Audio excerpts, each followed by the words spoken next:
I'm Caris Bello. I'm the head of social media from Fellows and Associates, and today I'm going to be talking to IP Inclusive's latest intern, Jessica Anderson, as she's doing social media for IP Inclusive at the moment. Tell me a little bit about what you've been up to recently. Is that the reason why we're kind of talking to you? Yeah, sure. So for the past 4 weeks, I have been interning with Careers and Ideas through IP Inclusive. And essentially, I have been working to promote the Summer of IP campaign. So this is a campaign that's targeted at students, career changers, and graduates. And we're just trying to open up more opportunities and awareness of the career paths in IP, and encourage people to just learn a bit more and take advantage of those opportunities that are there. So essentially through the campaign, there are loads of events, webinars, and work experience opportunities for our target audience to take advantage of, and we just want to promote that as much as possible. So, could you just tell us a little bit about your background and what kind of motivated you to do this intern with IP Inclusive? Sure. So I graduated last year with a degree in politics and international studies. And following that, I have essentially been on the path to become a trainee solicitor at a firm. So for the past year, I've been doing my postgraduate legal studies. And the opportunity came up to apply for this internship with IP Inclusive. And I was particularly interested in it because I'd heard little things about the intellectual property industry, probably through the news. Um, some things that kind of piqued my interest were stories to do with copyright and music. I'd seen like there was a long case with Ed Sheeran and some issues with him. I don't know, potential copyright infringement from somebody's song. Yeah. And I found that quite cool. So I thought that this would be a great opportunity to just learn a bit more about IP. And also, I think that the values of IP Inclusive really kind of resonated with me. Just targeting individuals from underrepresented groups and trying to help them in lowering barriers to entry into this profession, and giving them opportunities to benefit from so many great resources. I thought that that was really cool, and to just have a hand in that would have been really nice. So it's great that I've been able to have this opportunity. Yeah, that sounds really good. I think it's obviously something that you're passionate about, like you can tell. So, what drew you specifically to social media management within the IP sector? Because it's quite a niche sector to Mm. kind of go down the route for social media. So, what was your interest there? For sure. I mean, I wouldn't say that there was an interest in going into social media in IP as sort of one thing. I think that I have an interest in social media and I have an interest in IP that I wanted to explore. So I think things just kind of conveniently came together with this role in that way. But as somebody that frequently uses different social media platforms, I felt that I had a little bit of knowledge on different marketing strategies and things that I could that would help me in this sort of role. So I thought it'd be a great opportunity to, I don't know, take on a little challenge in that sense and try to develop that knowledge and apply it more practically in this role. Yeah, yeah, that sounds good. Yeah, because you probably don't think about necessarily going into that because it's not necessarily something that people tell you, like, oh, there's social media, and Yeah. I guess like if you're kind of looking for the root of social media, like I found my role through wanting to do social media and video Yeah. editing and that, and then I was introduced to the world of IP. So, but now I really enjoy it. So, yeah, it's definitely a route that not many people think of, but something to go down. Um, so what have been your main responsibilities as an intern at IP Inclusive? So my main responsibilities have, of course, been a lot of project management. Again, the central projects that I've been working on is promoting Summer of IP. So that has involved a lot of content creation and content planning and scheduling in regards to just bringing something a bit more refreshing. Um, I don't know, like I kind of tried to revamp the Instagram a little bit and sort of bring a different visual identity. So that's been kind of one of my central responsibilities. But more broadly, we've also been working on these video projects, again, to promote Summer of IP and also just equality, diversity, and inclusion in general.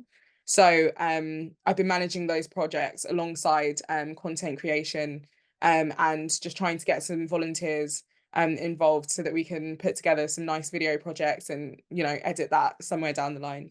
Yeah, that sounds really good. I think video is definitely the way forward. There's some really good marketing strategies out there that a lot of them will focus on video, definitely Yeah. now. It's more than ever. So, specifically, kind of what platforms are you managing and what kind of content are you creating for these platforms? I know you've mentioned the video content, but kind of what other content would that look like and what platforms? Sure. I have predominantly been focusing on the Instagram platform, but I have also had a little hand in some of the content that's been posted on the LinkedIn. But I mean, that's largely been managed by Anne, who's been doing a fantastic job.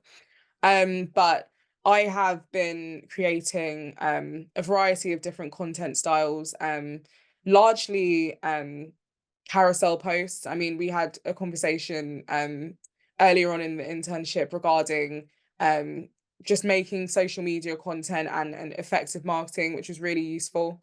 And I think that that was one of the things that really stuck out to me, just in terms of having interactive content, because I think that that just does a bit better for engagement to our target audience. So I've been focusing on doing carousel posts, story posts, and also something that I hope to implement somewhere down the line, perhaps after the summer of IFP, is the use of kind of discussion posts as well. Just highlighting some of those hot topics, perhaps in IP, to just show people what's going on. Because it just shows that IP is a little bit more mainstream. There are so many interesting things happening. And I think it would really appeal to students as well, just helping them to be a bit more commercially aware in terms of what's happening in IP. Yeah, it's hard to I think it's when you first start this, it's always looking at the audience and looking at kind of what works for the audience, isn't it? And what kind of content would work for that, definitely. Cool. So what kind of skills would you say you've developed over this time, or like skills that you've improved or that you've yeah, you've picked up? I'd say definitely just taking on from what you just mentioned, definitely communication skills in many ways. I think that in terms of me communicating with other IP professionals and my manager and things like that, just being more conscious of the different people that you may be communicating with and how you need to adapt your communication style in that sense to, of course, maintain that professionalism, but also I've developed communication skills in terms of the practical work that I've been doing with social media and content creation. Again, just having a stronger awareness of um, target audiences and how communication styles should be adapted to cater towards them. So again, yeah, just thinking about how I'm phrasing things. I think every word sort of counts. So that's been a big thing. I think the second biggest thing that or biggest skill that I've been able to develop is um organization skills, certainly. I think that's because I've been working on a couple different projects at the same time.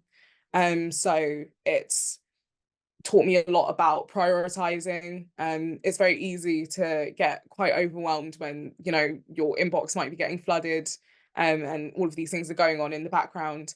But again, it's been really useful just learning, okay, sometimes just take a step back.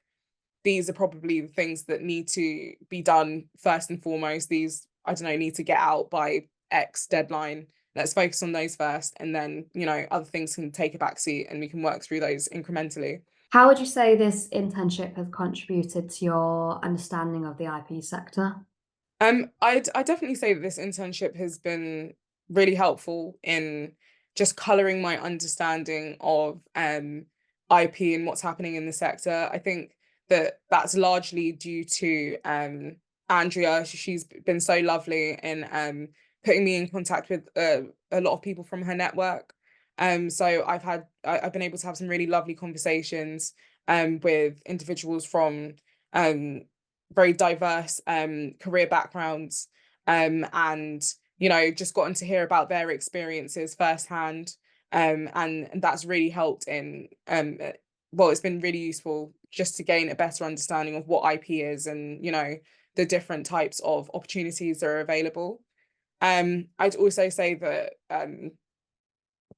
this internship has also kind of sparks like my own curiosity as such, and I've been able to do a bit more research myself into IP. And again, I was talking about some of those like hot topics and stories that are happening in IP.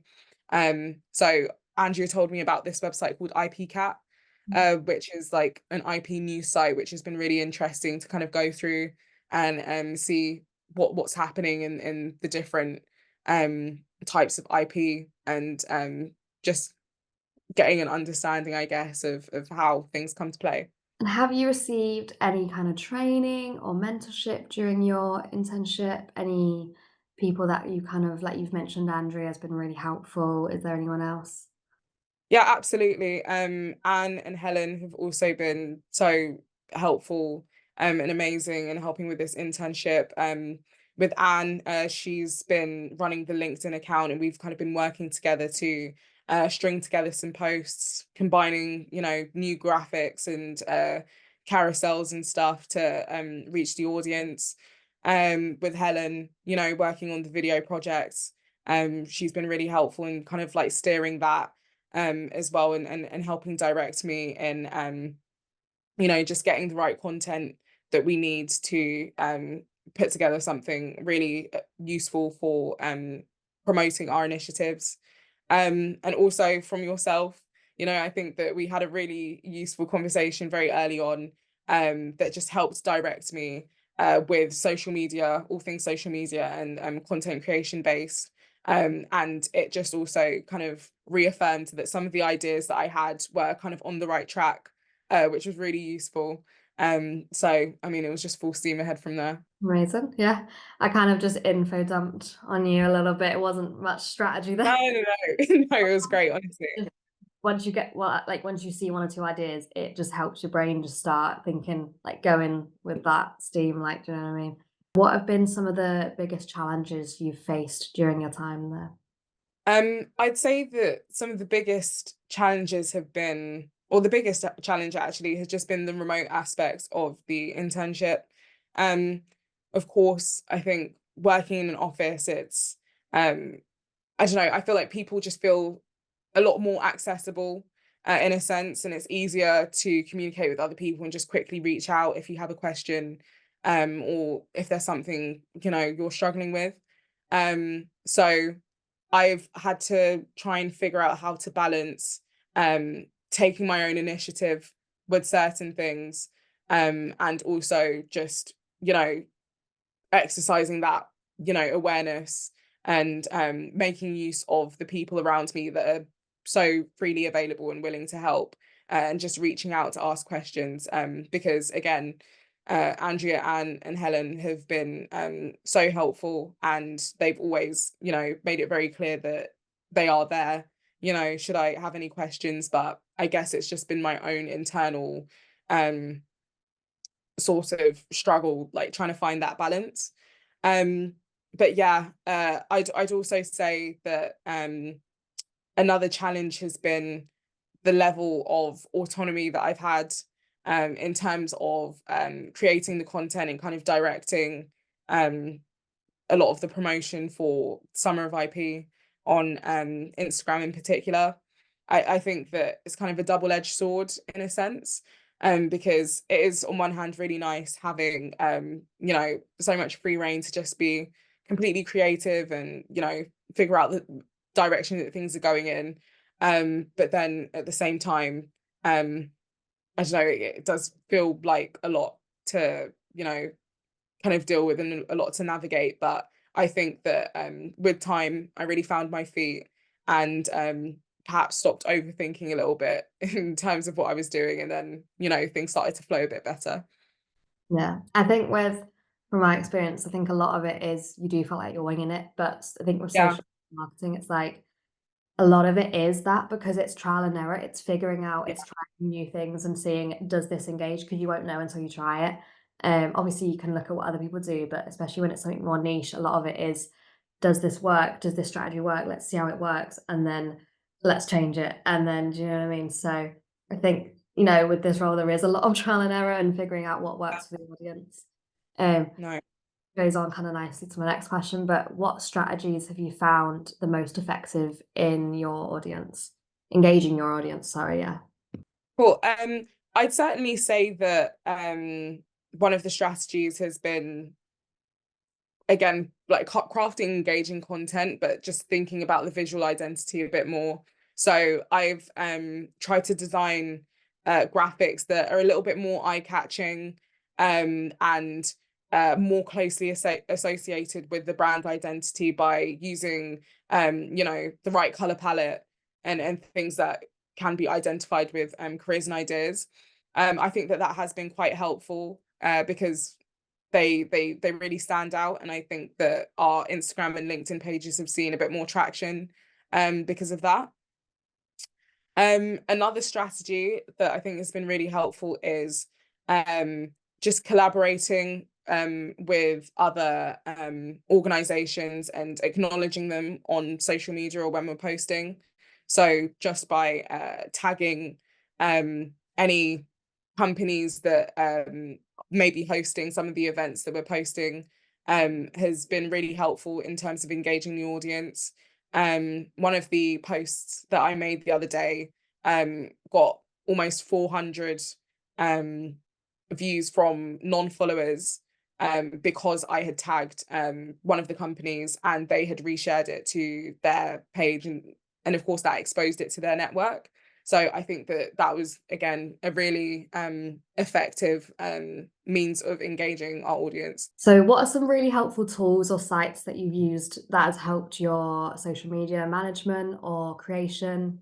Um, I think Canva has been the biggest resource that I've been using that's been insanely helpful for my content creation. So essentially, it's this free online graphic design platform, and it has a bunch of resources, templates, and just visual effects and things like that, that can just help spark your own creativity.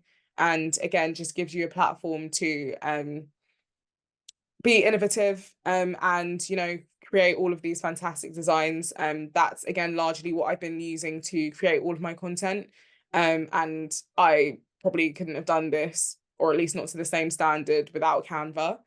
um Another tool that has been really useful is Linktree. Very early on in my internship, I created an account for the Careers and Ideas platform, and it's been really useful in kind of streamlining our marketing because essentially you can put all of your links in one place, and it just makes it very easy to access for our target audience. Um, Another great thing about Linktree is the fact that it offers us insights on I don't know, sort of data analytics. So you can see how many people are clicking on the different links to the different resources within your link tree. And so that, again, has just given some good perspective on what's kind of working, or, the kinds of things that people are actually accessing from our promotional content. Overall, how would you describe the culture at IP Inclusive? I would say that overall the culture at IP Inclusive is extremely collaborative. I think that this, of course, comes from the fact that it's, very focused on volunteers. It's fueled by volunteers, which is amazing. I think it builds such a strong sense of community. And this is also evidenced by the 6 different IP communities that IP Inclusive have, just kind of highlighting different underrepresented groups or experiences that people have to just foster a really inclusive and understanding environment, that really resonated with me as well. I really like the fact that IP Inclusive considers um, perhaps more intricate experiences. I think that a lot of the time people um, consider, I don't know, different demographics in a more monolithic way. And IP Inclusive, one thing that IP Inclusive does that I really like is kind of, highlight um, like specific experiences from perhaps smaller groups within that. And I have had the opportunity to attend a few really interesting webinars during my time. One was from Sadia Salam. She hosted a webinar on how to take your power back and just fighting your inner critic, which I found really interesting. And again, I think the fact that those sorts of events are organized and provided for everyone to benefit from is just a testament to the fact that there is such an inclusive community. Yeah, I love that. Yeah, there's some great webinars that I've attended as well, and they're all really helpful. So thank you so, so much for joining me and speaking a little bit about your time there. I was going to ask, just quick fire, what was the most enjoyable thing for you? Oh, oh, what was the most enjoyable thing? Oh, do you know what? I really enjoyed, and do you know what? Actually, maybe this is a cop out because it kind of brings everything into it. But I really enjoyed delivering a presentation to a bunch of members from the IP Inclusive community on effective social media marketing, because I was able to highlight the things that I've been working on for the past 4 weeks, and also just give my own little pointers on things that can be adopted in the future after after I'm gone from this internship, which was really nice. So yeah, I think that was probably the most enjoyable part. But largely speaking, I just had such a great time. And again, there have been challenges, but um, I think that they've been useful in helping me develop, new skills. Not necessarily a social media whiz, or anything, but I've definitely developed and I'm getting there. And I've had a great time creating content for the social media. Yeah, amazing. Well, again, thanks for coming and talking to us. So I hope you enjoyed the video. Check out IP Inclusive and all the online resources. I'll leave the links below. And I'm Caris Bello. I'm from Fellows Associates, the head of social media. I hope you enjoyed this video.